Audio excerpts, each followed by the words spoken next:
बिस्मिल्लाहिर्रहमानिर्रहीम बिस्मिल्लाहिर्रहमानिर्रहीम। अस्सलाम वालेकुम प्यारे बच्चों। आज मेरा क्लास 7th क्लास के बच्चों के लिए है। आज हम साइंस का एक चैप्टर पढ़ेंगे और इस चैप्टर का नाम है फॉरेस्ट्स और लाइफ लाइन। यह है चैप्टर नंबर 17। तो इस लेसन में हम पढ़ेंगे जंगलात के बारे में। फॉरेस्ट्स कहते हैं हम जंगलों को। तो जो ये जंगलात है यह हमारी लाइफ लाइन है, मतलब कि इससे हमारी ज़िंदगी जुड़ी हुई है, इस पर दारोमदार है हमारी ज़िंदगी का। और इसकी अहमियत जो है वो बहुत ज़्यादा है हमारी ज़िंदगी में। तो वही हम इस चैप्टर में पढ़ेंगे, जिस चैप्टर का नाम है फॉरेस्ट्स और लाइफ लाइन। तो ये आपको पता ही है, आप उसी एरिया में रहते हो जहाँ पर ये जंगलात बहुत ही नज़दीक हैं। पता है कि वो जगह, वो एरिया जहाँ पर बहुत ही घने पेड़ पौधे होते हैं उसको हम जंगल कहते हैं, फॉरेस्ट कहते हैं।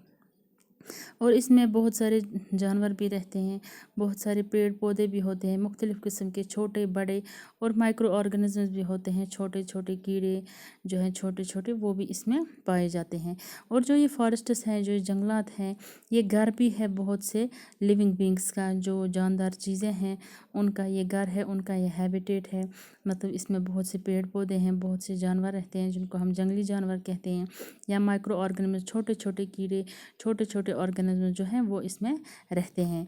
तो जो ये जंगलात है, जो बहुत ही घना जंगल होगा, उसके 2 लेयर्स होते हैं। एक लेयर को हम कहते हैं ओवर स्टोरी, जो ऊपर होती हैं, कैनोपी उसको कहते हैं। और दूसरी लेयर को कहते हैं हम अंडर स्टोरी, जो नीचे होती है। और जो वहाँ के पेड़ पौधे हैं, इनको हम 2 हिस्सों में डिवाइड कर सकते हैं। एक हिस्सा हो गया ट्रंक, जिसको स्टेम कहते हैं नीचे वाला, और ऊपर का हो गया ब्रांचेस। तो इसके जो ब्रांचेस हैं, इसकी जो शाखें हैं, वो बनाते हैं क्राउन, ऊपर ताज जैसा बना होता है इन पेड़ों के ऊपर। आप देख सकते हो इस पिक्चर में, यहाँ पर ये जंगलों में पाए जाते हैं ये सारे पेड़ पौधे। तो आप इनके जो ये क्राउन जैसे होते हैं, इनकी जो शाखें जो होती हैं, पत्ते जो होते हैं, वो मुख्तलिफ़ किस्म के होते हैं, मुख्तलिफ़ शेप्स होती हैं उनकी। तो ये जब सारे जुड़ते हैं, ये जब एक दूसरे के नज़दीक होते हैं ये पेड़ पौधे, तो ये बनाते हैं एक वो छत जैसा बनाते हैं इस जंगल का। तो इसको हम कहते हैं कैनोपी। कैनोपी हो गया जब मुख्तलिफ पेड़ पौधे जो हैं जंगल में जो होते हैं, जब वो एक दूसरे के नज़दीक होते हैं, उनका जो वो ऊपर होता है क्राउन जो होता है, वो ऐसा लगता है जैसे छत बना है जंगल के ऊपर। तो इन कैनोपी जो होती है, ऊपर की जो क्राउन्स होते हैं, इस पर भी बहुत से जानवर रहते हैं। मिसाल हम यही लेंगे, मंकीज़ हैं या बाकी जानवर भी रहते हैं इन पर, इन पेड़ों के शाखों पर रहते हैं ये जानवर। तो ये जो क्राउन्स है, ये जो इसके, ये अभी मैंने बोला कि इसकी मुख्तलिफ, आप खुद भी देख सकते हैं, इसकी मुख्तलिफ शक्लें होती हैं। आप जंगल के नज़दीक रहते हो और आपने ये सारे शक्लें देखी होंगी पेड़ों के, जो इस जंगल में पाए जाते हैं। तो ये हो गई और स्टोरी, जहाँ पर ये क्राउन्स होते हैं सब पेड़ों के, और ये बनाते हैं एक रूफ, एक छत बनाते हैं, जिसको हम कैनोपी कहते हैं। तो दूसरी लेयर जो है वो है नीचे, अंडर स्टोरी जिसको कहते हैं। तो ये सबसे नीचे वाली लेयर होती है ज़मीन इस फॉरेस्ट की। इसमें हर्ब्स और श्रब्स होते हैं, छोटे छोटे घास होते हैं, या वो छोटे छोटे वो ये कांटे वाले पौधे छोटे छोटे होते हैं, बहुत हर्ब्स एंड श्रब्स जिनको हम कहते हैं, जिनका जो स्टेम जो है वो या तो किसी का हार्ड होता है और किन आधों का बहुत नाजुक होता है, जैसे घास है। तो ये भी है मुख्तलिफ एक दुनिया। ये जो नीचे वाली लेयर होती है, ये अलग ही दुनिया बनती है इसकी, क्योंकि इसमें ऊपर जब घना होता है पूरा ये जंगल, ऊपर का जो छत है उसका ऊपर जो कैनोपी बनी होती है, वहाँ ये रोकती है इस सनलाइट को। तो नीचे वो सनलाइट, आप गए होंगे जंगलों में तो आपने देखा होगा, जब हम जंगल के अंदर घुसते हैं तो वहाँ पर पूरी लाइट नहीं होती है। तो क्योंकि वहाँ पर वो लाइट, जो सनलाइट है, आफ्ताब की रोशनी है, वो वहाँ पर नहीं जा पाती है इस कैनोपी की वजह से। तो इस अंडर स्टोरी में बहुत से जानवर रहते हैं, बहुत से मखलूक़ात जो हैं, जो ये जानवरों की किस्में हैं, बहुत से इसमें रहते हैं, या कीड़े रहते हैं, या जो छोटे छोटे पेड़ पौधे हैं, छोटे छोटे हर्ब्स या श्रब्स, वो इसमें रहते हैं। تو اب جو ہم پروڈکٹس حاصل کرتے ہیں اس جنگلوں سے، ان جنگلوں سے ہم وہ ضروری جو ہمیں پروڈکٹ ضروری چیزیں جو ہے وہ ہم کیا کیا حاصل کرتے ہیں. مثال کے طور پر ہم جو گھروں میں جلاتے ہیں، لکڑیاں جلاتے ہیں، یا جو سوکھے ہوئے پتے جلاتے ہیں ہم کچن میں پکانے کے لیے، کھانا پکانے کے لیے، جیسے جو جنگلوں کے بہت نزدیک رہتے ہیں، جیسا کہ آپ لوگوں کا گاؤں ہے، تو آپ لوگ انہی جنگلوں سے یہ لکڑی حاصل کرتے ہو جلانے کے لیے، جس پر آپ کھانا شانا تیار کرتے ہو. یا جو دوسری چیز ٹمبر ہم حاصل کرتے ہیں، جو ہمیں مکان بنانے ہوتے ہیں، کھڑکیاں، دروازے یا کرسیاں، ٹیبل بنانے ہوں گے، وہ ساری لکڑی ہم انہی جنگلوں سے حاصل کرتے ہیں. یا ووڈ پالپ جو ہوتا ہے وہ بھی ہم حاصل کرتے ہیں اسی جنگلوں سے، جس سے پیپر بنتا ہے پھر. یا ہم یہ ہے شہد ہے، یا بہت سے کشمش ہیں، بہت سے فائدہ مند چیزیں ہیں جو ہم جنگلوں سے حاصل کرتے ہیں. اور ایک اور فائدہ مند چیز جو دوائی ہے، یا کچھ ایسی جڑی بوٹیاں ہیں جو دوائیوں کے طور پر استعمال ہوتی ہیں، وہ ہم انہی جنگلوں سے حاصل کرتے ہیں. تو یہ جو فارسٹ ہوتا ہے یہ ایک سسٹم بناتا ہے، جو جنگل ہوتا ہے یہ ایک سسٹم بناتا ہے. مثال ہم جو گرین پلانٹس ہوتے ہیں، جو سبز یہ پیڑ پودے ہوتے ہیں، یہ اپنی غذا خود بناتے ہیں. یہ آپ لوگوں کو پتہ ہے، 5th سے ہی پڑھا ہے. یہ اپنی غذا خود بناتے ہیں، جس پروسیس کو ہم کہتے ہیں فوٹوسنتھیسس.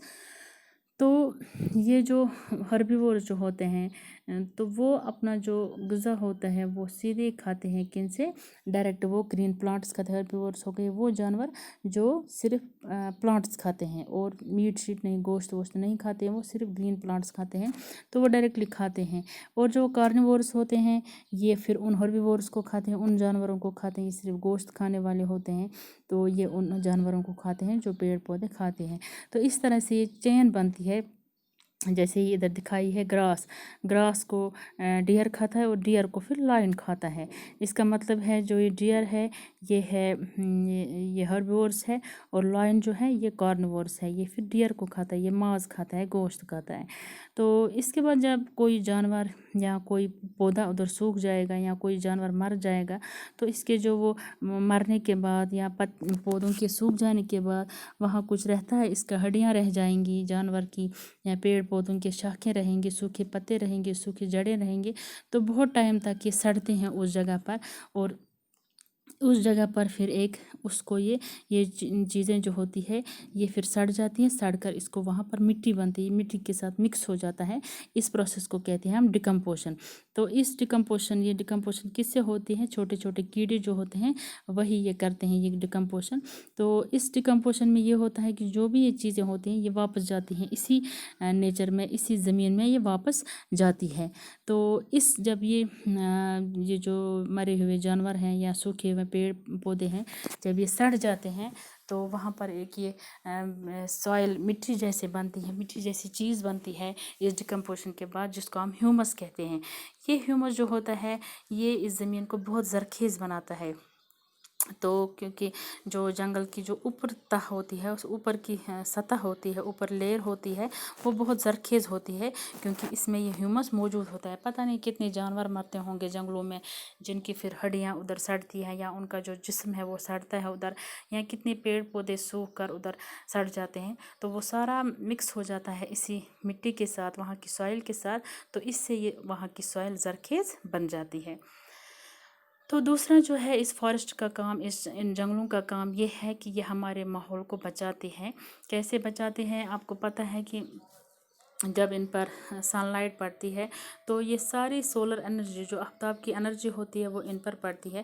جب یہ آفتاب کی انرجی ان میں پڑتی ہے تو وہ کنورٹ ہو جاتے ہیں کیمیکل انرجی میں، جس سے وہ جب وہ فوڈ بناتے ہیں تو وہ یوز کرتے ہیں وہ ایز اے کیمیکل انرجی.